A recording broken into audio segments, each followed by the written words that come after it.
Welcome to Discover Indie Film. I'm your host, Jeff Howard, and I'm very happy to have James Oxyer with me. Hey, James. Hello. All right, so James is here. We just had a great interview about him and his film, Sorry. Sorry is a horror film that played at Film Invasion Los Angeles in 2022. And I will say right off the top here, Audience Award winner for Best Short Film Horror. So thank you. Golf clap for James and your whole team that made the film Sorry so entertaining. But this is not a podcast where we're going to discuss you and your film. This podcast, we're going to get to know about your favorites. You're going to answer the Discover Indie Film 4 questions, which are: name 3 movies you love, 3 favorite films, a film that's underrated, a film that's overrated, and a lesser known film for people to seek out. By the way, in the show notes, there will be a link to James's film, Sorry. You should definitely check it out. It's a great horror film.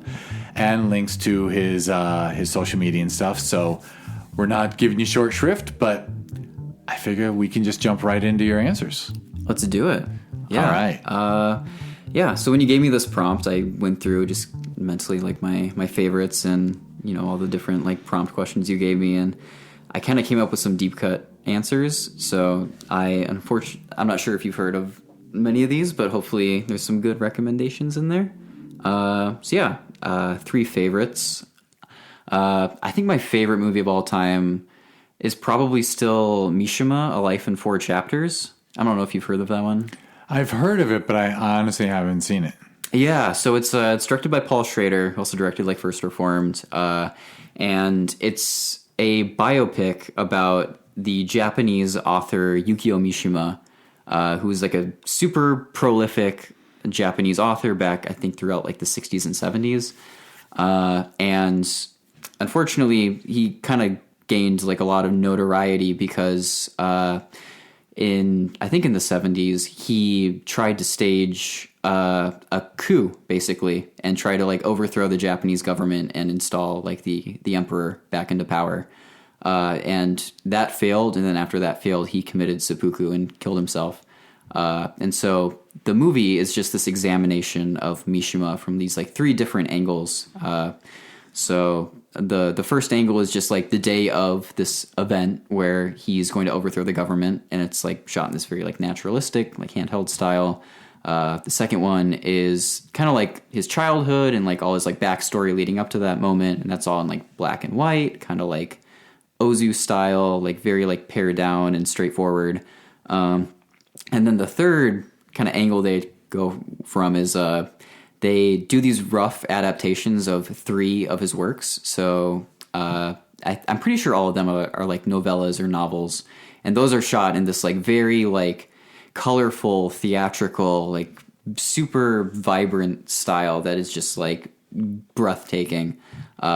And so all 3 of these elements are just kind of like interwoven together all throughout the film. And I think it's just probably like the best like portrait of a man I've ever seen on screen. It's just so thorough and so like interested in like getting into his head and like where he was coming from.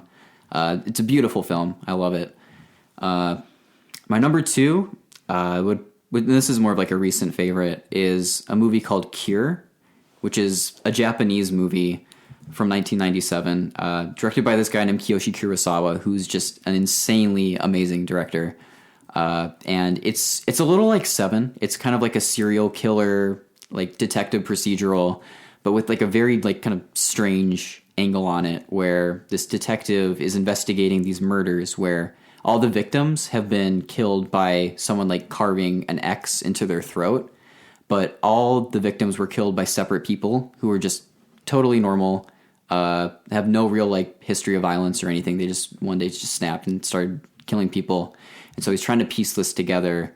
And what eventually comes out is that there is a man who is basically like hypnotizing them into doing this.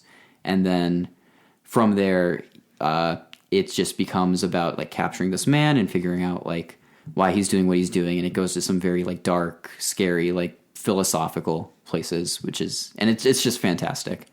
My number 3 would probably be, this is a bit of a departure from the last 2, but it's a movie called Miami Connection. That's from 1987, and it is just like, it's one of those like so bad it's good kind of movies. I don't really like using that label too much, just because I think if you like it, it's good. But it's just like, it's about a Taekwondo rock band they're not even in Miami, they're in Orlando, and they have to stop this band of motorcycle riding ninjas who are trying to bring cocaine into Orlando from Miami. And so the whole movie is them just like playing music and like doing like Taekwondo fights with these like motorcycle ninjas.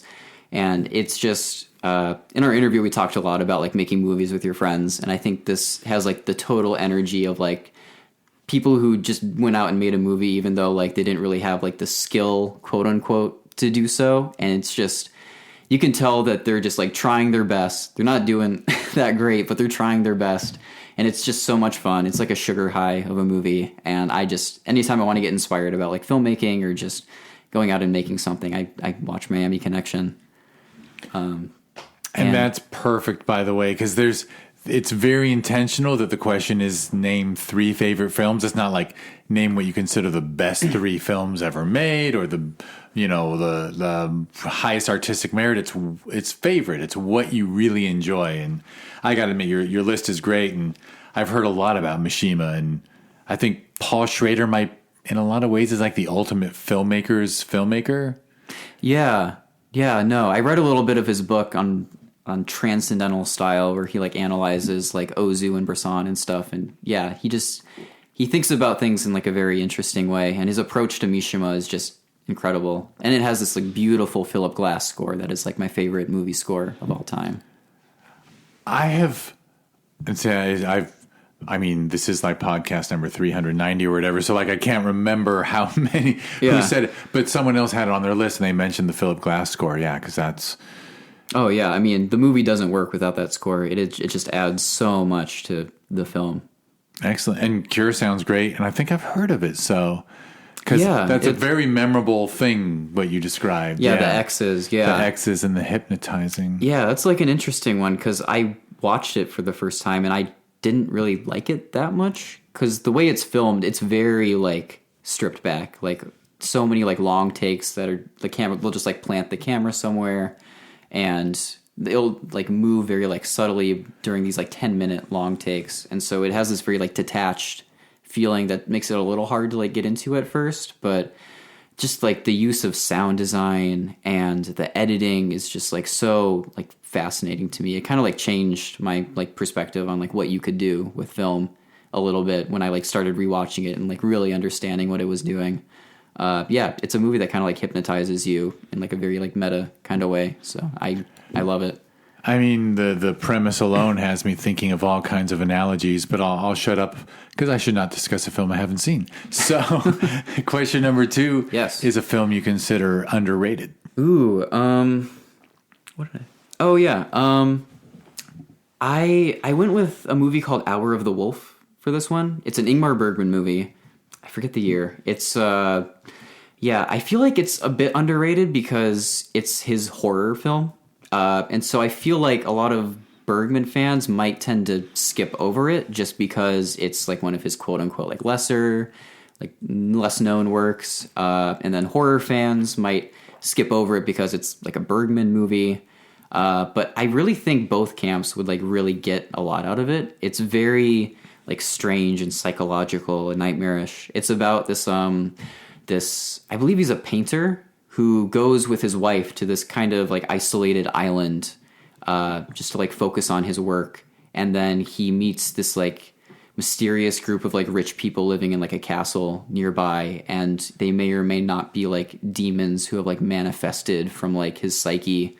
And so it's just like a very personal like film about like Ingmar Bergman, like confronting like his own demons and his own like anxieties, but just with all these like crazy, like surreal horror elements and this like really great, like quiet atmosphere of just menace. It's really fantastic. Sounds fantastic. I'm going to ask a silly question, which is, you think a high school kid would enjoy it, or is it going to be too esoteric? It might be a little too esoteric. And subtitled too. That's a tough sell for a kid. It's in Swedish, yeah.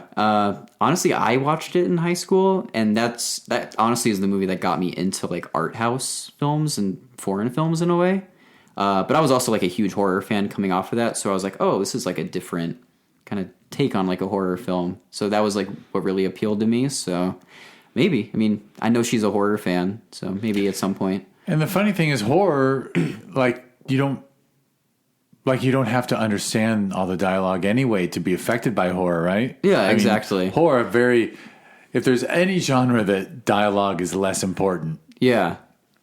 And it's funny because it's a Bergman movie, so there are all these like long monologues about like existential angst and all that kind of stuff. But on top of that, there's also just like really spooky imagery too. So it's just best of both worlds. I mean, you clearly appreciate the masters. Yeah. Yeah. All right. Well, question 3 will be fun. A film that's overrated.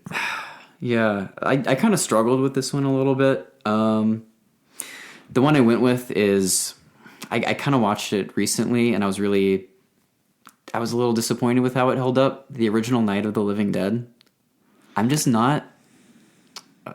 You made a face. Are you? No. I'm not a huge devotee of it. Okay. But I actually made the face because I'm mentioning her too much, but you're a horror director, and I got a horror kid in the house.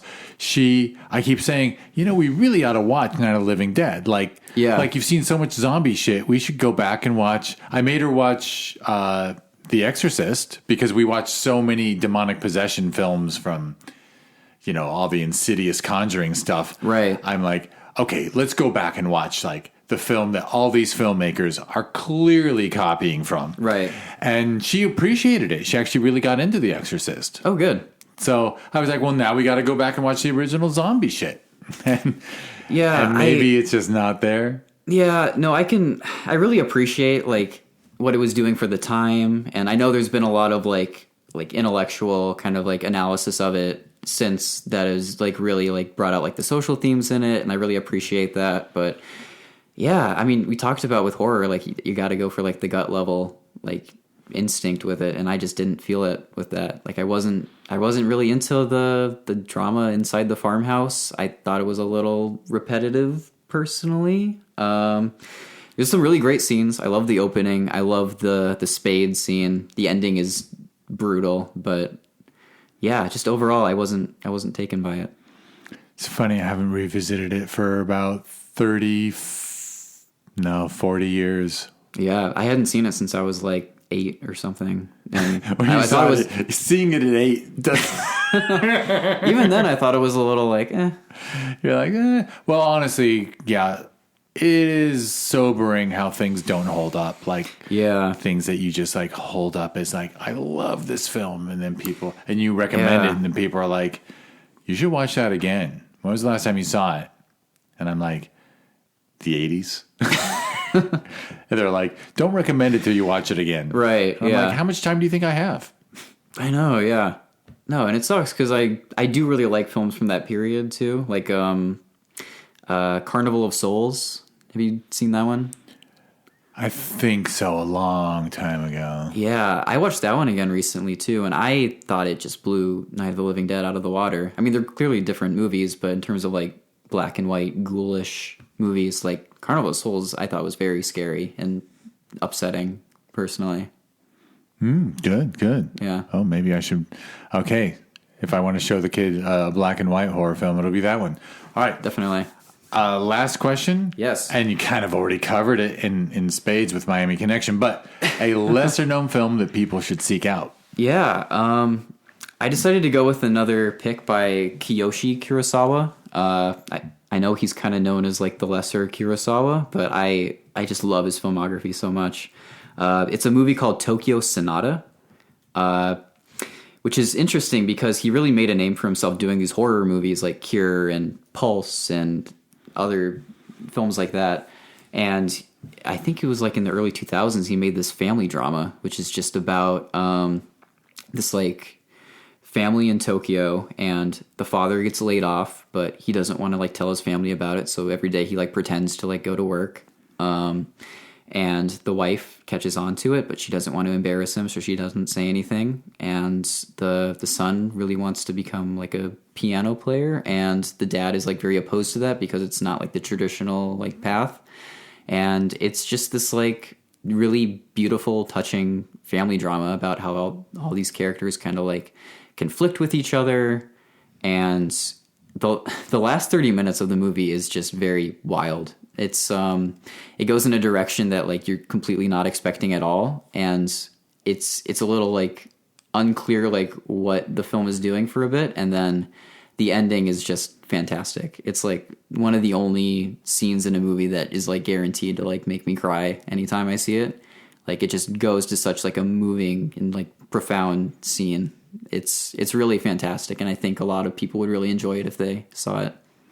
Excellent. I do really, I appreciate films. I know sometimes it's a hard sell for people to have a big tone shift or a plot point shift where all of a sudden like, wow, things are totally different now. But people handled it with Parasite. Like people like I think people are handling it better now. Yeah, I totally think they are. Or even Barbarian. Did you ever see that? Not yet, because I don't see any movies. That's a good one to see though, because halfway through it changes. Oh, I really want to see it. I really want to see fun. it. Admittedly, the only two films I saw in the theaters in 2022 was Nope and the Spider-Man with all three Spider-Men in it. Yeah, was that 2022? I think so. Yeah, wow. That was the first film. That was the first film we saw post-COVID. Oh, gotcha. And of course, I had to go because Andrew Garfield. Too many hot dudes in that film not to go. Oh yeah, smoke show. And then I forced the kid to see Nope. I'm like, look, I've made you watch Get Out and Us. Now you're going to finally see one in the theater. Now that you're old enough. Nice. Did you guys like Nope? Yeah, we liked it a lot.